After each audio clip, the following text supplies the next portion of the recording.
کیا وہ کسی بادشاہ کے بیٹے ہیں یا بادشاہت یعنی ان کے باپ داداؤں میں ہے؟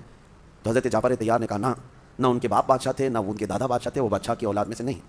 پھر نجاشی نے پوچھا ان کے ماننے والے جو ایمان لاتے ہیں وہ بڑے بڑے پیسے والے لوگ ہیں یا غریب لوگ ہیں؟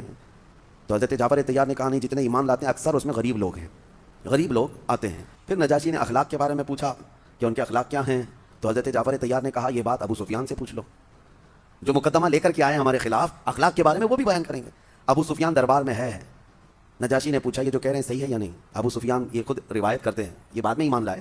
وہ کہتے ہیں میرے دل میں خیال تھا میں چاہوں تو مسالہ لگا کر جھوٹ بول دوں نجاشی کے دربار میں، لیکن اتنے صحابہ وہاں پر تھے، یہ مکہ سے آئے ہوئے، میں سب کے سامنے جھوٹا قرار پاتا، اس لیے بول نہیں سکا، محمد کے بارے میں کچھ بھی نہیں بول سکا۔ کہا نہیں وہ جو کہہ رہے ہیں یہ بات تو صحیح ہے، یہ بات تو صحیح ہے۔ اخلاق کے بارے میں کہا ان کے اخلاق کے برابر پورے مکہ کے عرب میں کوئی نوجوان نہیں ہے، یہ ابو سفیان کے الفاظ ہیں، ایمان ابھی لائے ہوئے نہیں۔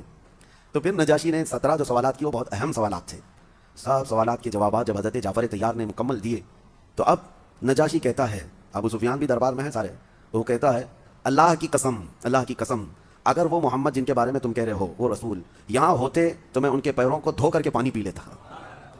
یہ نجاشی نے کہا کیونکہ وہ آخری رسول ہے، وہ آخری رسول ہیں، اور جتنے سوالات میں نے کیے یہ سب میری مقدس کتابوں میں علامات بتائی گئی ہیں کہ وہ آخری رسول، وہ بادشاہوں کی اولاد میں سے نہیں ہوں گے، نہ ہی وہ بادشاہت کی طلب کریں گے، ان کے ماننے والے غریب صحابہ ہوں گے شروعات میں، کہ وہ اسلام غریبوں سے ہی شروع ہوگا اور غریبوں میں ختم ہو جائے گا۔ یہ تمام علامات پہلے سے تھیں۔ اس نے یہ بھی پوچھا تھا کیا وہ صدقہ لیتے ہیں؟ کہا نہیں صدقہ نہیں لیتے۔ ہدیہ لیتے ہیں؟ ہاں ہدیہ لیتے ہیں۔ سب علامتیں جب فٹ ہو گئیں تو نجاشی نے صرف اتنا ہی نہیں کہا کہ وہ ان کے قدموں کو دھو کر پی لوں، بلکہ پھر اعلاناً یہ کہا کہ اے لوگوں تم گواہ ہو جاؤ میں اس رسول پر ایمان لاتا ہوں۔